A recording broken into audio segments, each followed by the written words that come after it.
इम्तियाज़ साहब, आज आपने हमें बुलाया है कुछ मुद्दों को लेकर बात करने के लिए, तो क्या मुद्दे हैं जिनके बारे में आप बात करेंगे आज? आसिफ साहब, सबसे पहले मैं आप मीडिया साथियों का शुक्रगुजार हूँ। आप शार्ट नोटिस में आए हमारे कहने पर।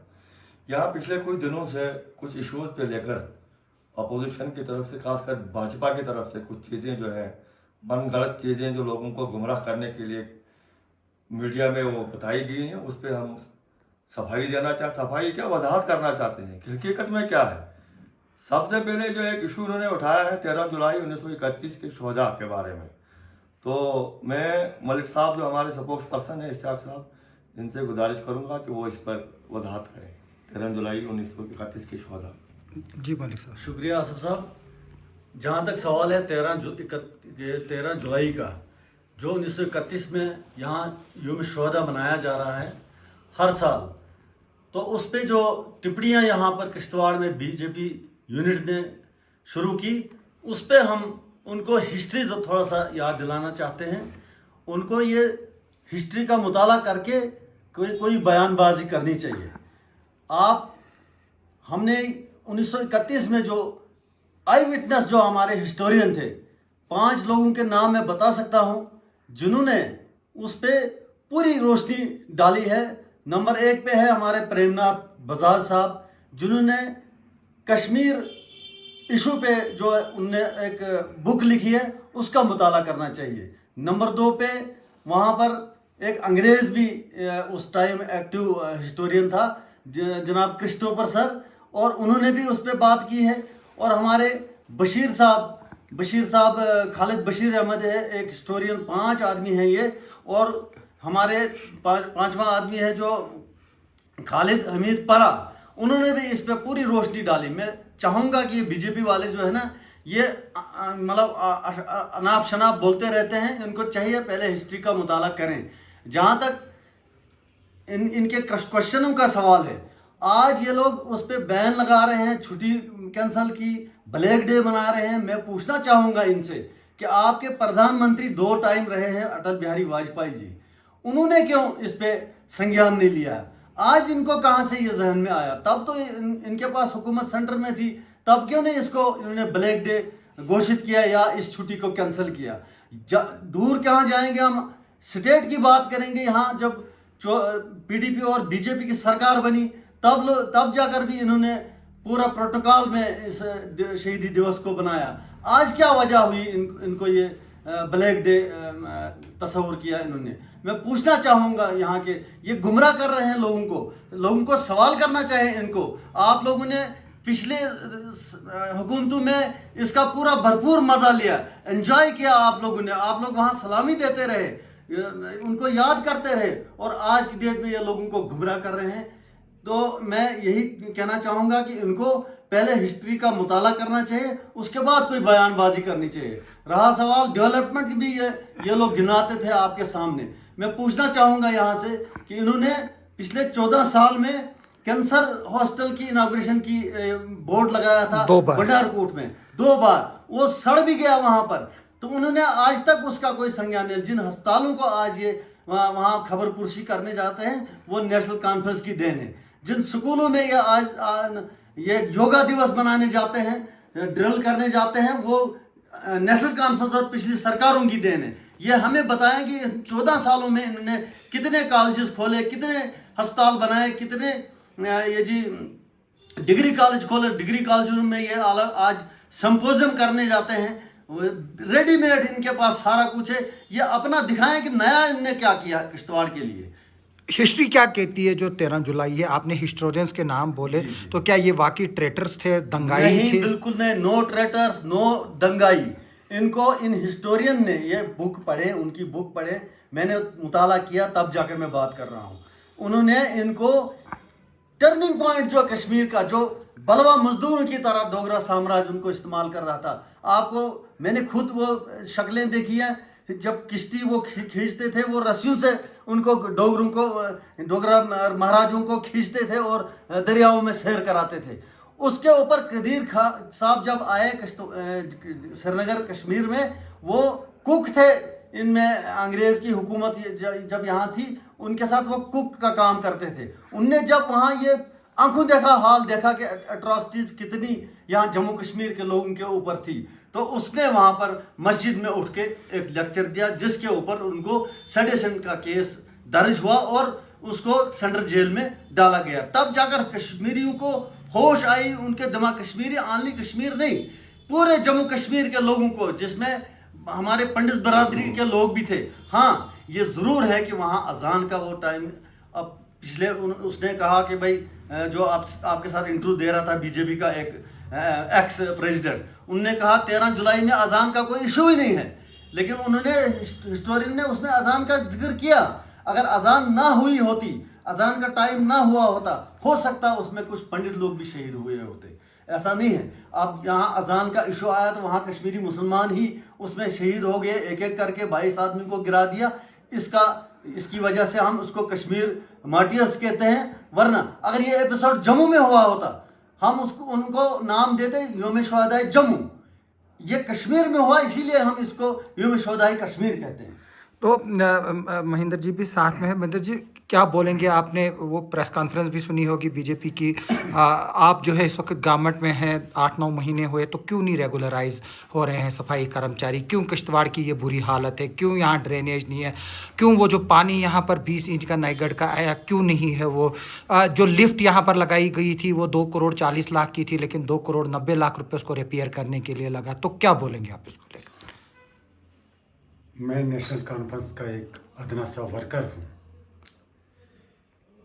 नेशनल कॉन्फ्रेंस से हटके महेंद्र सिंह परिहार को भाजपा से अब कोई गिला नहीं है, क्योंकि उन्होंने कसम खाई है कि हमने सच बोलना ही नहीं है, क्योंकि उन्होंने लोगों की नफस पकड़ी है, झूठ में ही लोगों के सेंटिमेंट्स को के साथ खेलना है और अपना हलवा मांडा उनका इसी में चलता है। अब क्या भाजपा बाशूर होती, ये लोगों को कम से कम सच बोलती।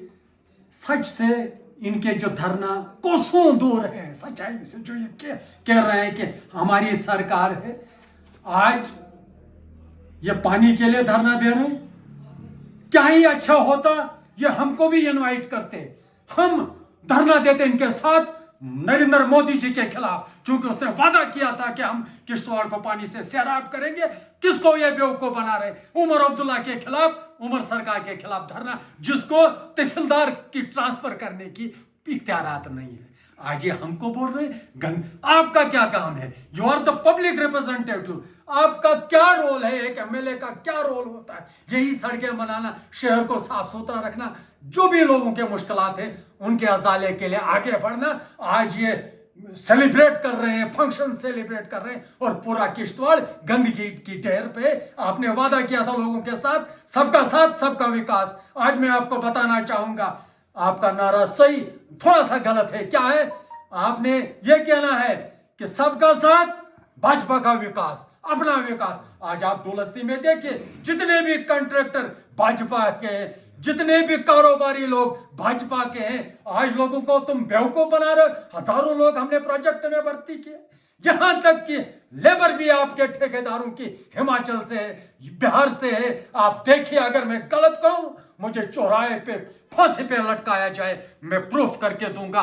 भाजपा के ठेकेदारों ने अपने मुनाफे के लिए यहाँ के लोगों को मजदूरी के लायक नहीं समझा और मजदूर भी बाहर से लाए। इस बात का हमको सख्त अफसोस है। इम्तियाज साहब, क्यों नहीं हो रहे सफाई कर्मचारी रेगुलराइज? क्यों बीजेपी दावा कर रही है कि वो करथई भी ला रहे हैं, करथई 2 भी ला रहे हैं, डोलस्ती सेकंड भी ला रहे हैं, और बाद में जो है वो यहाँ पर और भर्ती होगी, किश्तवाड़ के जो बाकी नौजवान हैं उनको भी नौकरियाँ मिलेगी। तो फिर इसमें गलत बात क्या है? अगर वो लाते प्रोजेक्ट और नौकरियाँ मिलेंगी आसिफ साहब, जहाँ तक सफाई कर्मचारियों की बात है, हमारी पूरी हमदर्दी इनके साथ है। 2013 और 2014 में जब उमर साहब की सरकार थी, तभी कुछ लोग परमानेंट हुए थे।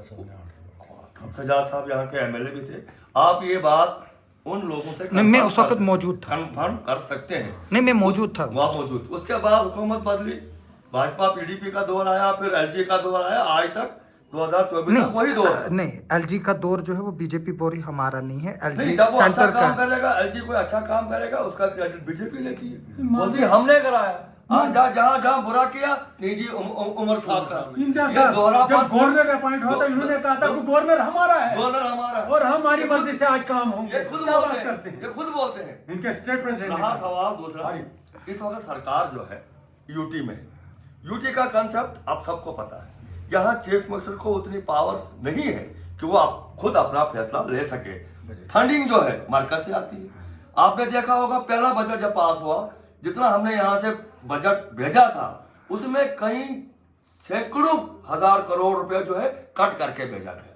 इसीलिए हमारी डिमांड हर वक्त रहती है कि यहाँ स्टेटहुड का दर्जा जो है बहाल किया जाए, ताकि यहाँ की चुनी हुई सरकार अपने फैसले लोगों के लिए, लोगों के हक में खुद फैसला ले। आज कांग्रेस पार्टी का प्रोटेस्ट था, वो दिल्ली चल रहे हैं स्टेटहुड के लिए, तो उनके साथ जो एक एमएलए है इरफान फिजलोन, उनके विजुअल्स आ रहे हैं, उनको रोका गया। आपके चीफ मिनिस्टर के साथ जो है वो ग्रैपलिंग हुई, उसको हम बोलते हैं दक्कम दुक्की बोल सकते हैं हम। तो आप इसको किस तरह से देखते हैं, जो आज कांग्रेस का जो प्रोटेस्ट राजभवन की तरफ था स्टेटहुड की रिस्टोरेशन के लिए, उसको पुलिस का इस्तेमाल करके जो है उसको नाकाम किया हम गया। दोनों एपिसोड की मजम्मत करते हैं। एक चुना हुआ एमएलए और एक चुना हुआ चीफ मिनिस्टर, उसको एक मामूली पुलिस वाला रोके, ये कहाँ की जमहूरियत है? जमहूरियत की तो इन्होंने धज्जियां उड़ा दी और ये दावा करते हैं कि यहाँ हुकूमत जो है उमर अब्दुल्ला कर रहा है, चुनी हुई सरकार है। कहाँ सरकार है? उमर अब्दुल्ला चीफ मिनिस्टर होके मदारी शोधा पे जाता है फातिहा खानी करने के लिए, और वो गेट फलांग के उसको जाना पड़ता है और अंदर जाके एक मामूली पुलिस वाला उसको रोकता है। तो हमारा ये मानना है कि यहाँ जल्द से जल्द स्टेटहुड का दर्जा बहाल किया जाए, और साथ साथ जो 5 अगस्त 2019 को हमारा स्पेशल स्टेटस हमसे छीना गया है उसको भी बहाल किया जाए।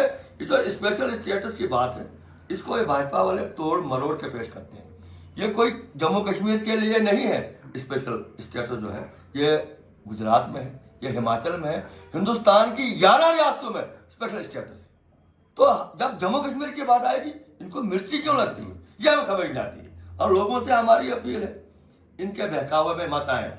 जहाँ तक डेवलपमेंट की बात है, यहाँ का एमएलए, यहाँ 2 एमएलए भाजपा के हैं, उन्होंने इन 9 महीनों में कौन से गुल खिलाए? वो शहर की सफाई नहीं करा पाए और झूठी हमदर्दी दिखाकर लोगों को उकसा रहे हैं। हमारी लोगों से अपील है कि अच्छे और बुरे की परख करें। आखिरी सवाल इम्तियाज साहब, ये बताया जा रहा है कि अगर स्टेट रिस्टोर होती है तो दोबारा इलेक्शन होंगे, तो क्या आप तैयार हैं इलेक्शन अगर स्टेटहुड की रेस्टोरेशन के लिए दोबारा इलेक्शन हो, हम अपनी हुकूमत को गंवाना पसंद करेंगे ताकि हमें ये स्टेटहुड मिले, और हम इलेक्शन में जाने के लिए तैयार हैं, बिल्कुल तैयार हैं। इसका जो फैसला है उमर साहब ने पहले किया है। अभी हम थोड़ा सा आपको और मजीद 2 मिनट लेंगे। आप सुन रहे हैं कि आए दिन रोज भाजपा चलाती है डेवलपमेंट डेवलपमेंट डेवलपमेंट, सारा उन्हीं के हाथ में है, जो कुछ भी है। आप सड़कों की हालत देखिए, आप ये पानी की बात करते हैं, किसने ये स्कीम लाई? प्राइम मिनिस्टर साहब के हम बड़े आभारी, हर घर जल हर घर नल से जल। तो कहाँ है? इतना बड़ा स्कीम है, इसमें क्या बोलते हैं इसको, ये पानी जल जीवन मिशन में इतना स्कीम है। अगर इंक्वायरी कराओ, पाइपें जितनी भी लगी हैं, ट्रक से लोड करके अनलोड करते ही उनकी चूड़ियां टूट जाती हैं, बेंड करते ही टूट जाती हैं। अगर इसकी इंक्वायरी बिठाओ, ऊपर से नीचे तक सबके सब स्कीम में इन्वॉल्व हैं। आप नईगढ़ की बात कर रहे हैं, इसमें इतना बड़ा स्कीम, हम चाहते हैं कि इसका सीबीआई प्रोब होना चाहिए। डीसी साहब ने, अंग्रेज सिंह साहब जब डीसी थे, उन्होंने इनाग्रेशन में देख रहा था, इनाग्रेशन किया था कि 5 लाख गैलन मजीद किश्तवाड़ को पानी मिलेगा, और आज किश्तवाड़ पानी की बूंद बूंद के लिए तरस रहा है। क्या वजह है इतनी पाइपें बिछाई गई? 20 इंच में सिर्फ 6.5 इंच पानी आ रहा है। क्या वजह है इसकी? हम चाहते हैं कि सीबीआई प्रोब होना चाहिए किश्तवाड़ के साथ, क्यों हमेशा ये धोखा किया जा रहा है। शुक्रिया। Thank you.